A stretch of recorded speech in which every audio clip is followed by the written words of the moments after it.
Hello, what's up everyone? Mario4X is here again with the follow-up video on the Fomorian Threat farming guide for Warframe. So in the first video I showed you how to obtain Omega Isotopes, which are necessary to craft Fomorian Disruptors, which are needed to be able to actually access the mission itself. And this time we are going to do the mission. So the last time we left having farmed several isotopes. You're crafting 4 of them into one Fomorian Disruptor, and then you should stack up on having 2 and having the third one queued before you're going to join the mission. Remember, you need to equip the Fomorian Disruptor in gear. Doesn't really matter what you take out for this. You can't use a lot of gear anyways in the mission. And the reason we want to have 2 always stocked up is because when the mission is done it will automatically refill this one charge if there's still one left. So you should never run out of them, because if you do, then you have to insert them into the gear menu again. So yeah, regarding the build, what should you build on your Warframe? There are only 2 modes that actually affect your Warframe in, basically your archwing, in archwing missions, and that's the aura. All auras have an effect, and on the other hand coaction drift works as well. Mobility actually doesn't, but yeah, I just put in some mods. So what are the options there? We are fighting Grenier, so you might want to take corrosive protection, but we are not actually fighting a lot at all in this mission. So usually the 2 serious candidates here are actually Sprint Boost and Energy Siphon. And we are going to take Energy Siphon for this with coaction drift. So then obviously you have to go to the archwing equipment. And here's the important part: you should definitely take the Itzal. There's no case where you want to do this with any other archwing except Itzal, because it's just so many times faster. Yeah, that's not really an alternative. So how are we building this? Basically you put everything in except argon plating, auxiliary power, and then you're good to go. For weapons, here's the thing: it doesn't really matter, because we are not trying to get a high score or something. In fact, that's actually a bad idea. I will explain why later. So you just want to take anything with which you can hit the stuff reliably and fast, because there are several points where you have to shoot a certain objective in order to progress. In general, I suggest taking the Velocitus if you have it. I find that's working pretty well. And then for melee weapons, in general, Centaur is the best melee, archwing melee in this game. But it's really not relevant, because you're not fighting a lot of enemies in melee anyways. So then we are set up and good to go. We have put the next key into construction and equipped everything. Then the important part here is matchmaking to solo, because having any teammates in the squad will actually slow you down. Now we're starting the mission, and we want to do this as fast as possible, and then just rinse and repeat and grind down all of our Omega Isotopes that we have, and then go farm again. Obviously, if you decided to actually purchase the resource boosters, then you should not intermittently and alternatingly farm the mission itself and then farm isotopes again, but you should just farm isotopes as long as the booster is up, till you got, it doesn't matter, hundreds or thousands of isotopes. And once the booster has run out, then you're only farming the mission anymore. That's being more efficient still, but most people will not want to actually spend platinum on resource boosters, so when you're not taking any resource booster, then it doesn't matter. Take out the rest. Shields down. And yeah, here we go. You can just see what I'm doing. I will repeat it, but for now, I was just explaining some more stuff. Yeah, that's basically the entire thing. I'll just go through it step by step in the next run. Showing just several runs to show how fast this works. Yeah, so you can see it's a really fast mission, and the rewards are pretty nice as well. You can do it this way, it's also really easy. So yeah, you want to do this as fast as possible and just, yeah, to farm Fomorian Omega Isotopes and then use them to farm the rewards around here, which are a common reward, the rare 5 fusion core pack. Common, that means if you're not familiar with the way how weighted RNG works in Warframe, common is a specific weight of 150 and 1. Then there are 2 uncommon rewards, the Imperator Vandal Blueprint, which we just got, and the Imperator Vandal Barrel. Those are both uncommon, so they together have the weight of 44. And then there's 1 rare reward, the Imperator Vandal Receiver, which has a weight of 4. So the chances that you have for each of them are around 75-ish% for the fusion core pack. Then there are around 11% each for the Imperator Vandal Blueprint and Barrel, and then there's 2% chance for your receiver. So if you still need the Imperator Vandal, you will get it along the way here, just farming fusion cores at this way, by this means, so you don't really have to worry about that.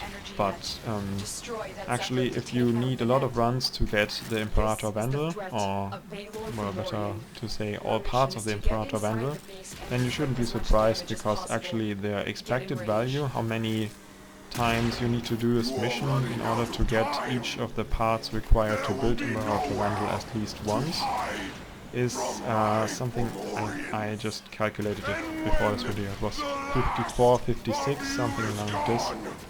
So it's actually that many tries on average. Remember, that's just on average, so still quite a few people will need a lot more runs than that.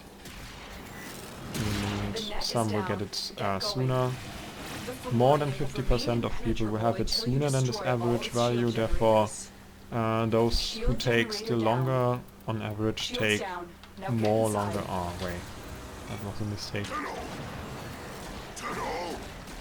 Than those who get it earlier, so that's why the center point of this distribution, the average value, is not where half the population is separated. It's not at the median. The distribution is highly skewed with a heavy tail. Yeah, that's not entirely relevant.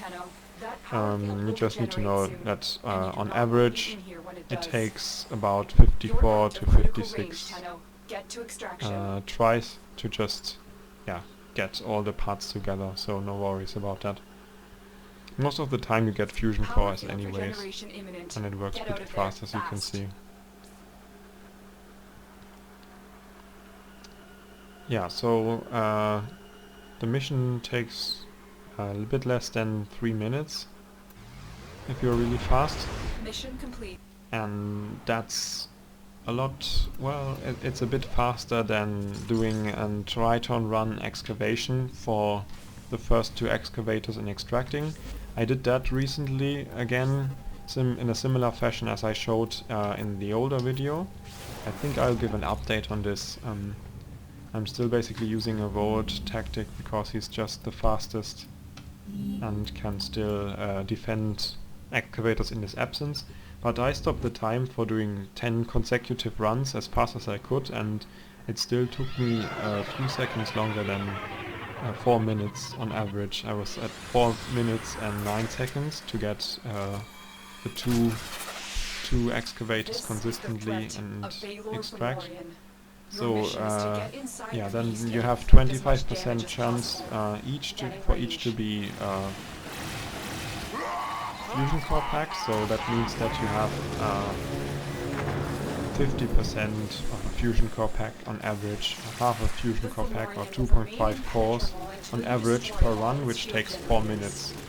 And in contrast here, okay, it's not that simple a comparison, because you actually have to consider the time it takes to farm the Omega Isotopes to craft Fomorian Disruptor, obviously.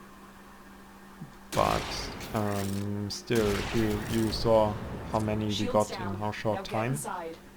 And apart from that little rest, that remainder that we didn't consider, it's still the mission itself takes not even close to 3 minutes. I think it's more like 2.5 minutes. With restarting, yeah, maybe 3, and then you get 78% or 0.78 fusion core packs on average, so it's a bit more than 6. So it's 1.5 times as many fusion cores per run in only 3/4 of the time, so you can see that that's a lot more fusion cores per time investment than running the excavations, even if you run them efficiently. And yeah, that's simply why you should do the mission as often as you have time, whenever the fusion core, the Fomorian Threat is up. On the next one, I'm going to actually explain step by step how we are doing this mission this fast. Another job. I was just talking about the stuff surrounding it so far. So yeah, after a run, before a run, you just run to your foundry, take out the next Fomorian Disruptor and give the next one into the queue. Then you just start the mission. What did I do? I think I missed it. Did I forget taking it out once? I don't know, I think I forgot it once. Alright. That happens, that's a bit annoying, then you have to actually replenish.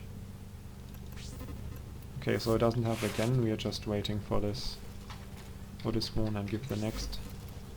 I didn't notice I forgot taking it out.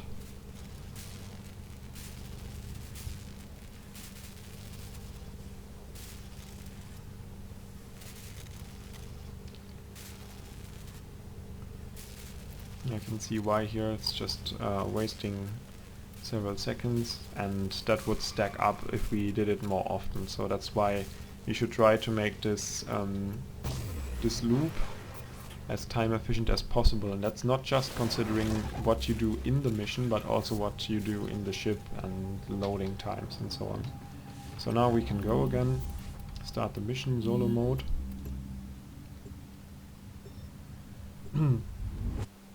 And as you already noticed, we are not trying to get a high score in the mission anyway.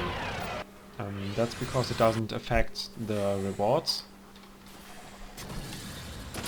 So alright, how we go? We need to get to the upper part of the Fomorian ship, and we can use Itzal's first ability to just dash teleport there. And you just need to wait until the dialogue is over. You can kill some enemies, sometimes they drop from a fusion core, until this cap starts to glow red. It does right after the dialogue. Charge up already. Throw your beloved Lotus into the sun! And immediately as it starts glowing, that Zeppelin just engaged an energy net. Oh my God. You're stuck in here until it's destroyed. That's really annoying. The net is down. Get going. Why are you done talking yet? yeah, sometimes you just need to get even Find and closer. destroy Yeah, as soon all as it visual starts glowing, you're generators just on the ship's shooting the exterior. cap, then you can already get a bit further away, because it needs time to Good break work. it out, and Now then you take need out the remaining to hit 2 generators. hits with the Velocitos to finish the interior part. If you have a low damage, high fire rate weapon, then you should just shoot off those generator fins. But the Shields down. Velocitus Now does get so much inside. damage you can shoot at the target directly. Then you need to fly in this thing as fast as possible, get close to it, deploy the Fomorian Disruptor.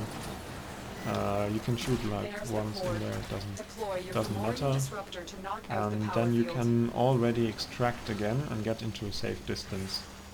And Power this is the field down. time The core is when you exposed. just Open fire. have certain distance where you can go to the toilet and something, or get something to drink. That's like around 40 seconds where you can just wait, and you can't do anything to speed up the process. You shouldn't take a break. Well, I mean, you can do longer breaks, obviously, it's not that serious, but you shouldn't do that in the ship, because that's actually wasting time. I think people mostly, they don't realize how much time they are wasting in the ship actually. That's kind of indirectly the point of this video. So this is where I would just take the break, and then when you come back, when the loading screen is finished and you're back in the ship. Ah yeah, that's one thing, you can press the space bar as soon as the countdown shows up to just skip it in solo mode. It doesn't work in public games, but it works in solo mode, which is quite nice. Yeah, so Imperator Vandal, blueprint again. But anyways, you don't have to take my word for it, that what the drop rate is, though even it is definitely apparent if you do a lot of runs there. I could actually just show you my inventory, because I didn't sell the Imperator Vandal parts. We have... no, it's not resource, it's around here, it should be around here. So I think for some reason the blueprint doesn't actually show up here, but you can see there's a ratio of 6:1 roughly from the barrel to the receiver, and that loosely corresponds to the 11% to 2% from the actual drop rate. Obviously you have certain variance there. Why can't I see Imperator Vandal blueprint? I don't know. That's kind of weird. Maybe it's around here? Yeah, there it is. 29. So, how many we had? We had 36, 29. Yeah, that's like in the same order of magnitude.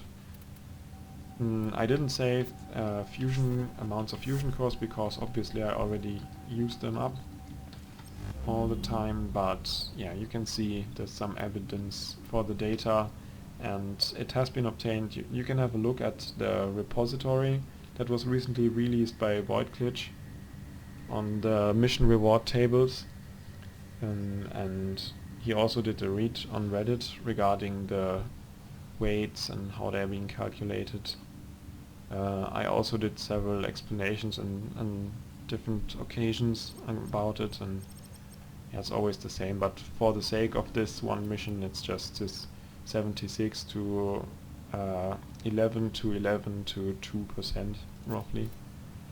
Okay, so that's how you would do the Fomorian Threat for farming. You're just doing it fast and fast.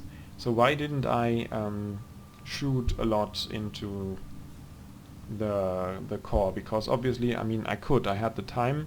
There's a countdown timer on the end anyways. I don't have to wait in the end around. I could also spend the time shooting the inner core. And that's simply because the Fomorian has a finite amount of health. There's also a time limit, but basically the more damage you do, well, obviously, you're just one out of thousands of players, so you're not contributing much, but you can kind of think of like, what would it be if everyone played the same way as you, and that's how you should try to do things. according to the categorical imperative. And you're just doing this by, well, if you do only few points in each run, then the life of the Fomorian will endure longer and it will be up longer, and that means that you have more time to do the event, and that means that you can do the event more often. That's the entire point. If everyone just unloads as much damage as he can, then the Fomorian goes down really quickly and nobody can really use it to farm it a lot. Anyways, you probably want to do one run with a lot of score to just unlock the discredit cache. You only get it once if you exceed this threshold in damage. But other than that, you should really just do really low damage until maybe for the last day or so, when it approaches this time limit, and then you can go on and deal a lot of damage to just make sure and help that it goes down. But early on you should definitely not not damage it more than you have to. So now, for the sake of completeness, I'm just going to do one run where I show how to do a lot of damage. It's not like I'm not trying to do a new record or something, it's just to show that it's quite simple to crack the limit of 1 million. It starts the same way. The only difference is how you behave when you're inside of the core.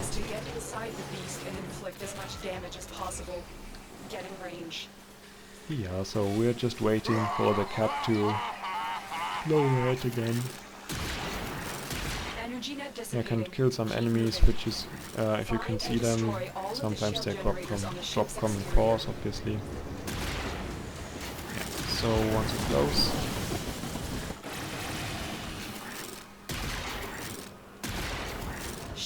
Destroy it quickly. Same on the other side. And then report in. Alright, shields down, we can get inside. Okay, so now where should you start? In solo mode it doesn't really matter. If you're with 4 people, then you should try to get in a tetrahedral position. So for example, that on one side there are the 2 people up and down looking at the... oh well, need to kill these guys. Looking at the Fomorian, and on the other side there are 2 left-right, so then in the 3 dimensions they are all spaced out evenly. Wow, enemies really annoying right now.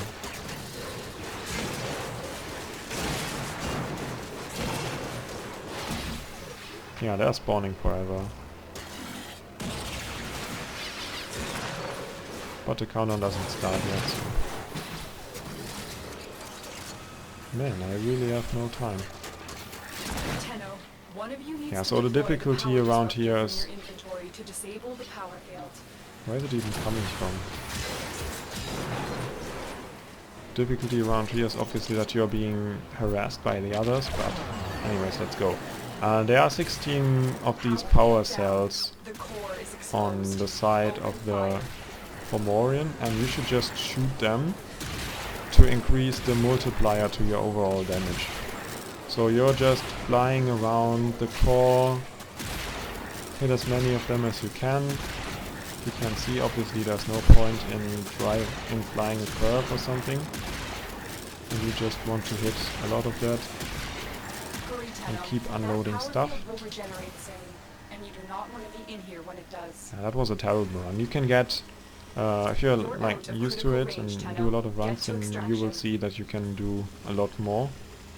I think once or 2 times I managed to destroy all the 16 power cells, but usually you don't have to in order to unlock the high score. I didn't even pay attention to the score. I think I'll just see it. Another job well executed. Yeah, so there we go. A bit more than 2 million. more than twice as much as necessary to get the trophy, and that was just solo, so that's not the difficulty, but still you shouldn't do it, you really shouldn't do it often. Yeah, it's just, you most of the time just don't do any damage or just a very little damage, so the Fomorian stays up often in order to milk it for cores as much as you can. And that's basically it. I think, yeah, we covered everything so far. Again, if you have any questions about this, any suggestions, please leave a comment behind and I'll answer them regularly. Alright, I hope you enjoyed this video and goodbye, see you around.